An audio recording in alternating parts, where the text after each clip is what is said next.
Hi, I'm Alexandra Harbushka, founder of Life With Herpes, and today we're going to talk about how you have herpes and so does everybody else.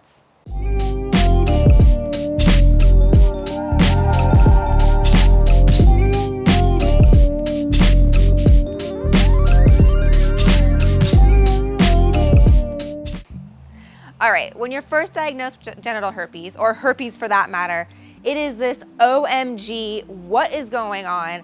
I just got herpes, nobody else in the world has herpes. How am I the only one with this? What am I gonna do? All this freaking out, right? Sound familiar? Okay, so I've done some research on this and I discovered that there's over 100 herpes viruses out there. 100. That's a ton of herpes viruses. I met with a scientist at the Salk Institute in San Diego. I actually didn't meet with him, I spoke to him on the phone, but he said, hey, herpes is just part of being alive. It's one of those viruses that's just been with man forever. It's just part of us. We have it, it's there. So of those 100 viruses, herpes viruses, there's really 8 that really affect or play a role in human lives. So because I'm not a scientist, I gotta read this to you. I know you know I normally don't read, but I wanna make sure I get all the names right because there's some sciencey words here. All right, as we know, there's HSV1, that's the first one. HSV1, most commonly known as oral herpes, or cold sores or on our mouth. There's also HSV2, that's the second one, commonly known as genital herpes, which is also commonly known as, herpes. I got herpes. So they're both interchangeable. They can go to oral or genital, but that is 1 and 2. All right, the third herpes virus is the Varicella zoster virus, the VZV. It's commonly known as chickenpox, which then eventually turns into, if you're lucky, shingles. So I don't know about you, but I'm of the generation that had chickenpox. Depending on how old you are, you may or may not have the vaccine, but that's just part of life. We just got it. We all had it. So everybody that has had chickenpox carries a herpes virus. As we know, it's these, itchy things and you get rash and fever and it's really uncomfortable, but that's it. And then later on, if you're stressed out in life, you will get shingles later on. So that is the third.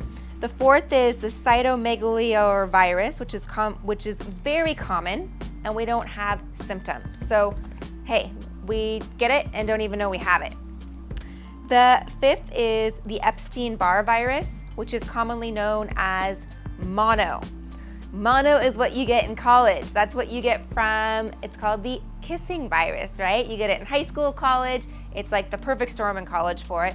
You're sharing saliva, and that's what it is. It basically wrecks your immune system and you are out. You don't have any energy and you get fever, swollen glands, fatigue. It's not a fun one. Okay, so now there's herpes 6, 7, 8. 6, 7, and 8. So herpes, the human herpes virus 6, or commonly known as HHV, infects nearly 100% of humans, okay? We all have this, 100%. Children get it usually before the age of 3, and we don't even really know what it is, but it often results in fever, diarrhea, and sometimes known as a rash called rosolia. Okay, so when your kid has fever, diarrhea, maybe they're getting the herpes virus, okay?